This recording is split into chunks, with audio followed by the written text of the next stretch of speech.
Selamat pagi pendengar setia Radio Cakrawala yang diberkati Tuhan kita Yesus Kristus. Apa kabarnya sahabat Cakrawala pagi ini? Doa dan harapan saya kita semua ada dalam keadaan yang diberkati, ada dalam keadaan yang sehat dan kuat, dan tentunya ada dalam sukacita yang dilimpahkan Allah bagi kita semua. Senang sekali rasanya pagi ini sahabat Cakrawala, saya kembali Kapten Jeffrey Manansang dapat menemani Anda selama kurang lebih 1 minggu ke depan untuk bersama-sama merenungkan bagian firman Tuhan dalam program acara kita, program acara Roti Hidup, yang saya percaya bahwa program ini telah menjadi berkat bagi semua sahabat Cakrawala melalui renungan-renungan sederhana yang disampaikan oleh para hamba-hamba Tuhan.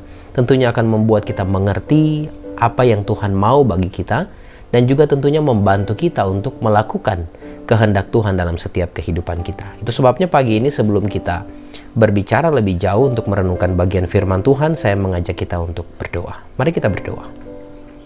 Bapa di sorga, Tuhan Yesus Juru Selamat kami. Kami datang kepada Tuhan pagi ini, kami bersyukur, berterima kasih, sebab kami tahu bahwa Engkau baik bagi kami.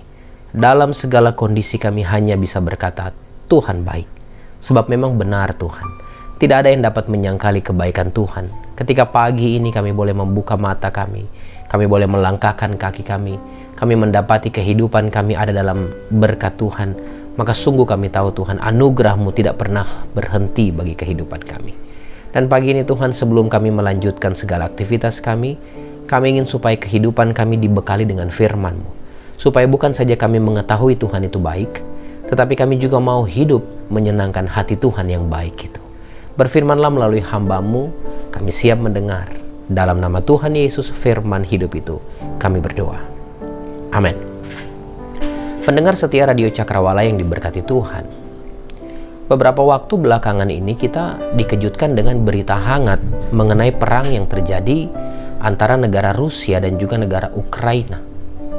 Nah, perdebatan-perdebatan muncul, bahkan menurut beberapa pengamat politik, perang ini bisa saja berpotensi mengarah kepada perang dunia ketiga. Belum lagi saudara-saudara, dunia belum terlalu pulih dengan pandemi, virus yang terus bermutasi dan juga berganti-ganti nama serta bervarian gejala.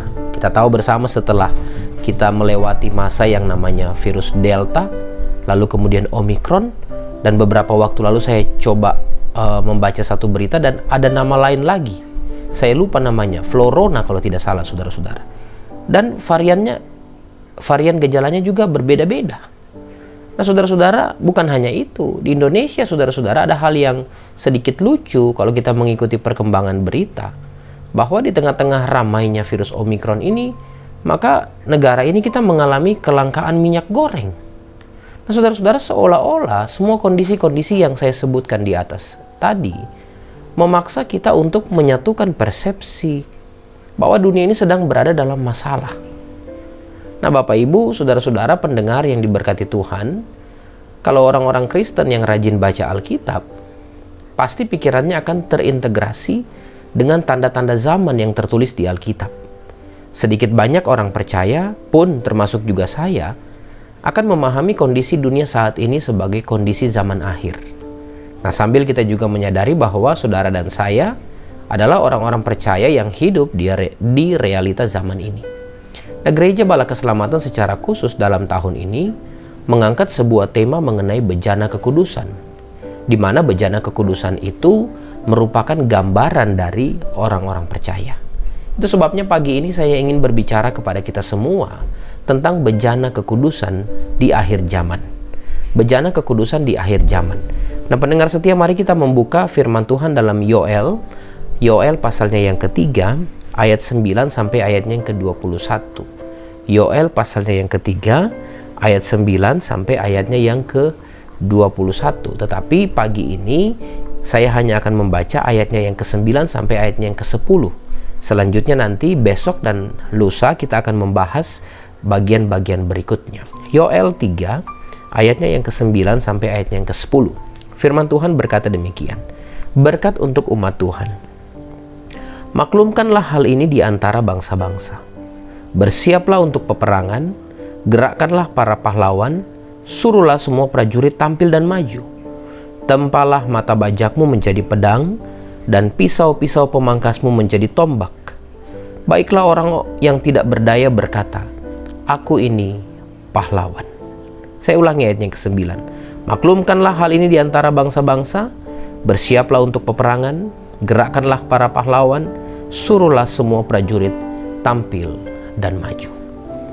Saudara-saudara yang diberkati Tuhan kita Yesus Kristus, kitab Yoel adalah kitab yang secara transparan menyinggung mengenai hari Tuhan. Nah, dalam kasus ini hari Tuhan dimaksudkan sebagai saat di mana Allah mencampuri hal ihwal manusia. Baik itu dia campuri dengan hukuman maupun dengan berkat. Nah, kitab Yoel merupakan salah satu kitab yang memiliki penggenapan ganda, saudara-saudara.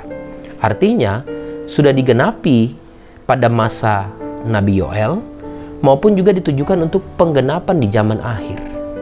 Nah, dalam tulisannya, kalau kita memperhatikan, ada tulah yang hebat untuk bangsa yang tidak taat kepada Tuhan, dan ada berkat yang besar yang mengikuti orang-orang benar. Nah, kita harus memahami bahwa gereja sedang ada dalam suatu masa yang sesuai tanda-tanda Alkitab bahwa kita sedang ada pada zaman akhir. Zaman akhir yang saya maksudkan adalah masa di mana kesudahan segala sesuatu sudah dekat. Ini adalah masa yang penting, saudara. Bukan saja untuk melihat Kristus berkarya bagi gerejanya, tapi juga sebuah saat untuk kita menyadari bahwa gereja sedang ada dalam deadline. Gereja sedang ada dalam batas waktu di mana masa anugerah akan segera berakhir. Nah, menjelang waktu akhir ini, maka gereja, baik itu secara organisasi maupun perseorangan, sesungguhnya kita sedang diperhadapkan dengan kesempatan-kesempatan penting. Nah, ide utama yang ingin saya diskusikan bagi kita selama 3 hari ke depan adalah satu ide yang sama, bahwa gereja sedang berada pada realita zaman akhir, dan ada kesempatan-kesempatan penting yang Allah berikan bagi kita, di mana kesempatan itu kalau kita pergunakan dengan baik, maka hasilnya juga baik. Tetapi kalau kita melewatkannya, maka hasilnya juga buruk. Nah, pertanyaannya, saudara-saudara, kesempatan macam apa yang Allah berikan bagi kita di tengah-tengah kondisi dunia yang semakin rumit ini? Kita akan belajar, saudara-saudara. Ayatnya yang ke-9 tadi berkata begini, maklumkanlah hal ini di antara bangsa-bangsa, bersiaplah untuk peperangan, gerakkanlah para pahlawan, suruhlah semua prajurit tampil dan maju. Hal yang pertama, saudara-saudara, kesempatan yang Allah beri bagi kita adalah kesempatan untuk dapat tampil dan maju. Nah, saudara-saudara, agak sedikit mengherankan memang kalau kita mempelajari kitab Yoel ini. Maksud saya, saudara-saudara, kalau kita mempelajarinya dengan lebih dalam, memang ada hal-hal yang kontras. Seruan utama dalam kitab ini adalah pertobatan. Tapi kalau kita mendapati dalam ayat yang kita baca, bukan seruan pertobatan yang ada, tetapi seruan untuk berperang yang termasuk di dalamnya. Ada apa ini, saudara-saudara? Apakah teks ini salah? Apakah teks ini lari dari konteksnya? Sesungguhnya tidak. Kata peperangan dalam ayat ini merupakan terjemahan dari kata Ibrani Kadash Milkhamah, yang diartikan sebagai berkonsentrasi pada kehidupan yang suci. Ternyata, saudara-saudara, pertobatan yang diserukan adalah pertobatan yang dibuktikan lewat peperangan melawan dosa atau kehidupan dalam kesucian. Nah, apa makna pentingnya bagi kita? Bahwa setiap orang yang telah bertobat, peperangannya itu adalah terkait dengan konsentrasi untuk kehidupan yang suci. Saya ulangi bagian penting ini. Setiap orang yang bertobat, peperangannya itu sebenarnya adalah konsentrasi untuk hidup suci. Oh, saudara-saudara, di zaman akhir ini banyak orang ingin tampil. Banyak orang ingin terlihat hebat dalam segala hal. Banyak orang dengan tegas menyaksikan pertobatannya. Tapi bukankah kehidupannya tidak sedang dalam konsentrasi hidup yang suci? Ayat ini bilang, suruh semua prajurit tampil dan maju. Untuk apa? Untuk menampilkan hidup yang terkonsentrasi pada kesucian. Saudara-saudara, mungkin Anda akan bertanya, Kapten, apa itu hidup suci? Maka saudara-saudara, saya akan menjawab bahwa hidup suci itu adalah berjalan melawan arah dengan dosa. Saudara-saudara, kita adalah orang yang telah bertobat. Kita adalah orang yang sudah dikuduskan. Itu sebabnya, mari kita memusatkan kehidupan kita pada hal-hal yang kudus dan berkenan kepada Allah. Kekudusan itu mencakup perkataan tentang bagaimana mulut kita dapat memberkati orang lain, bukan melemahkan iman orang lain. Kekudusan itu mencakup pikiran, bagaimana pikiran kita itu berujung pada kebaikan, bukan justru keburukan. Kekudusan itu, saudara-saudara, mencakup bagaimana cara pandang kita tentang bagaimana kita melihat dunia yang gelap dan kita harus membawa terang. Kekudusan itu mencakup pekerjaan kita, bagaimana kita memperbaiki kondisi yang rusak, bukan justru merusak yang baik. Dan apa yang disebutkan pekerjaan kudus itu, bukankah itu adalah pekerjaan yang sudah Kristus lakukan dan diminta supaya para pengikutnya juga mengikuti hal itu? Saudara-saudara, kita adalah seorang prajurit Tuhan. Kita bukan hanya sekedar tampil, tetapi sesungguhnya penampilan kita itu harus dalam hal kemajuan. Kemajuan apa itu? Kemajuan kita dalam keseriusan kita untuk hidup berseberangan dengan dosa. Bejana kekudusan itu berbicara mengenai orang percaya. Dan bejana kekudusan itu berbicara tentang orang-orang percaya, saudara dan saya, yang hidup terkonsentrasi kepada kekudusan. Artinya apa yang bukan kekudusan, jangan terkonsentrasi di dalamnya. Apa yang tidak kudus sesuai firman Tuhan, jangan terlibat di dalamnya. Nah, apa yang bisa kita aplikasikan dari bagian ini?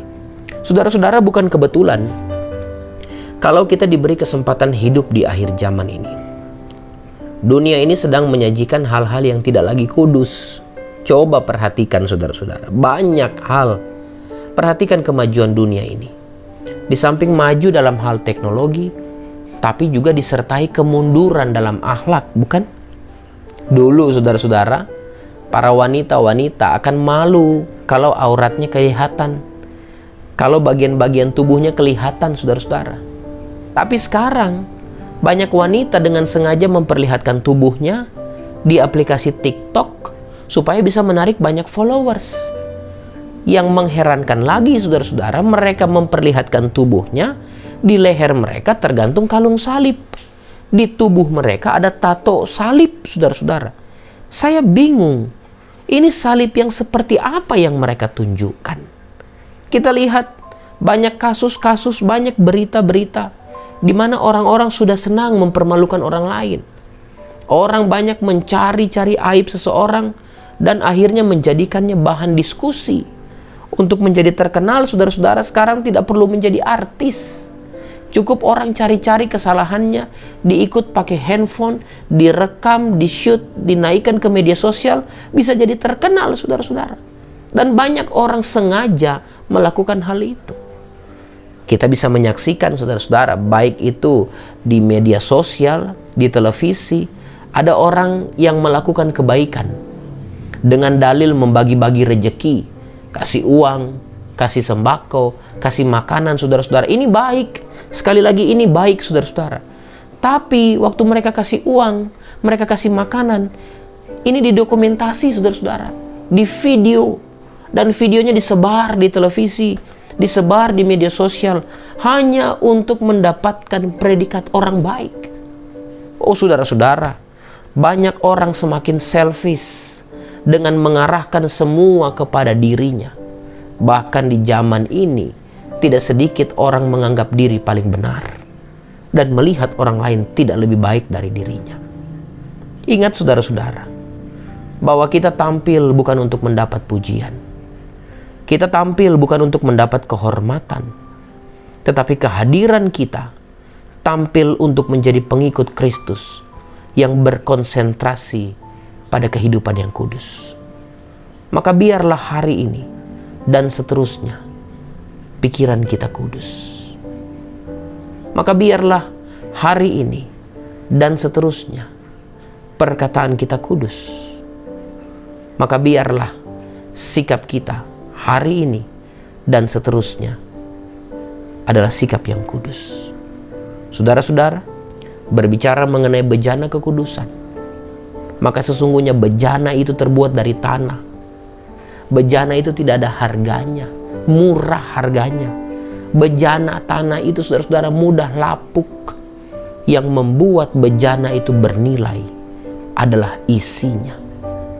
Jika bejana kekudusan dimaksudkan untuk diri kita sebagai orang percaya, maka sesungguhnya kehebatan, kepintaran, harta kita, semua yang kita miliki itu rapuh.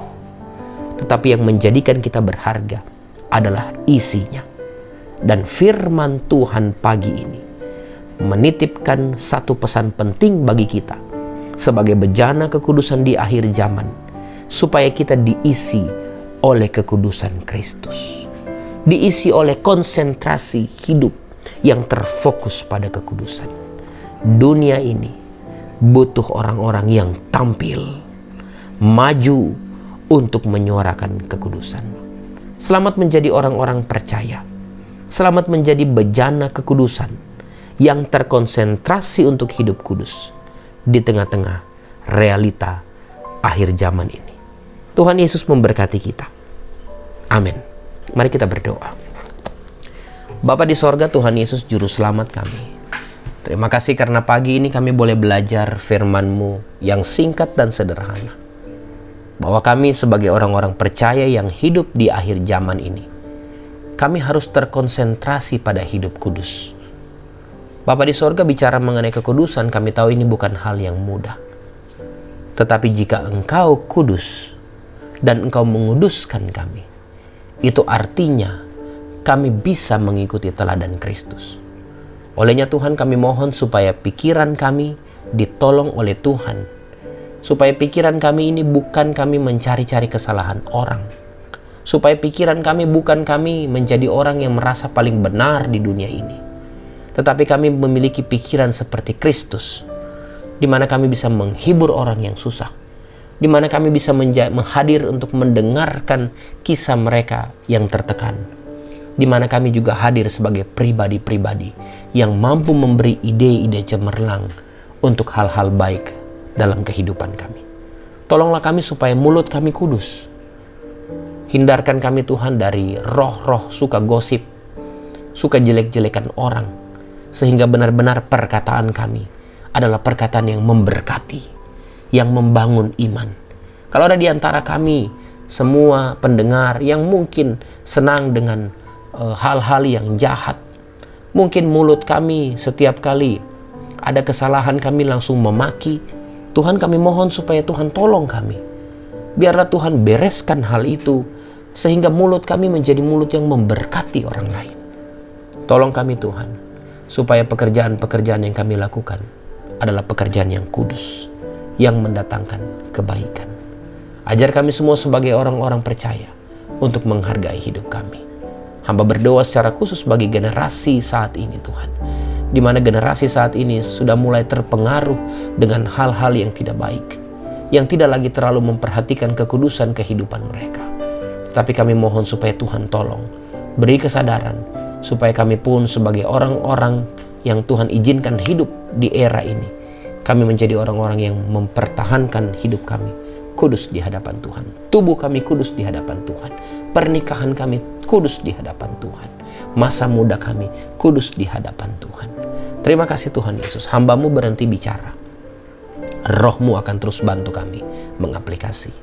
Hamba berdoa secara khusus bagi semua pendengar setia pagi ini. Dalam setiap hal yang mereka lakukan, kegiatan pekerjaan mereka diberkati oleh Tuhan. Tambah-tambahkan sehat dan kuat Bapa. Jika ada di antara mereka dalam kelemahan tubuh, kami mohon supaya Allah menjamah. Mungkin pendengar setia kami juga ada yang sedang melakukan isolasi mandiri di rumah terkait dengan wabah COVID yang masih terus ada di dunia ini. Kami mohon juga supaya Tuhan berikan kekuatan, kesehatan, dan juga kemampuan. Jika ada di antara sahabat Cakrawala yang bergumul untuk kehidupan, kebutuhan keseharian mereka, kami mohon supaya Tuhan buka jalan bagi mereka. Bapa di sorga, lebih daripada semuanya, kami mohon supaya Roh-Mu akan terus menuntun kami, supaya di tengah-tengah kondisi dunia di zaman akhir ini, kami terus hidup berpegang kepada Tuhan. Terima kasih Tuhan Yesus, Radio Cakrawala ini kami mau serahkan ke dalam tangan Tuhan. Semua alat-alat yang kami gunakan, semua penyiar yang memberi dirinya untuk melayani di tempat ini, Tuhan berkati. Sehingga hari ini segala program yang kami siarkan di radio ini boleh menjadi berkat kekuatan untuk kami boleh menyadari bahwa Allah kami adalah Allah yang baik. Terima kasih Tuhan Yesus. Ini doa permohonan kami. Syukur kami pagi ini Bapa. Kami ingin memulaikan hari baru ini dengan berkat baru, dengan keyakinan untuk berkonsentrasi pada hidup kudus. Dalam nama Tuhan Yesus Juru Selamat kami berdoa. Amin. Pendengar setia Radio Cakrawala dimanapun Anda berada pagi ini, demikian renungan roti hidup pagi ini. Dan biarlah dapat menjadi suluh yang menerangi kehidupan kita. Kita akan berjumpa lagi di besok hari dalam waktu yang sama, masih dalam renungan mengenai bencana kekudusan di akhir zaman. Dan saya memesankan bagi kita semua untuk tetap jaga kesehatan, jaga protokol kesehatan, terus menjaga diri dengan makan makanan yang bergizi dan juga vitamin. Pastikan bahwa kita akan semua sehat, berjalan bersama-sama dengan Tuhan. Dari Jalan Maluku nomor 20, saya Kapten Jeffrey, pamit undur diri. Selamat beraktivitas, Tuhan Yesus memberkati kita semua. Haleluya.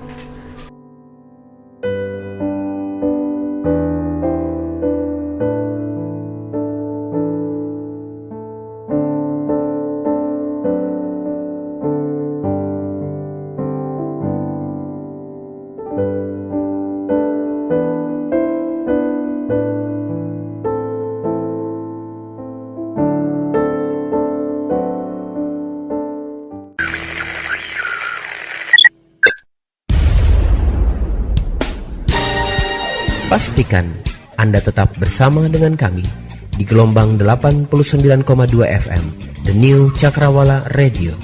God bless us.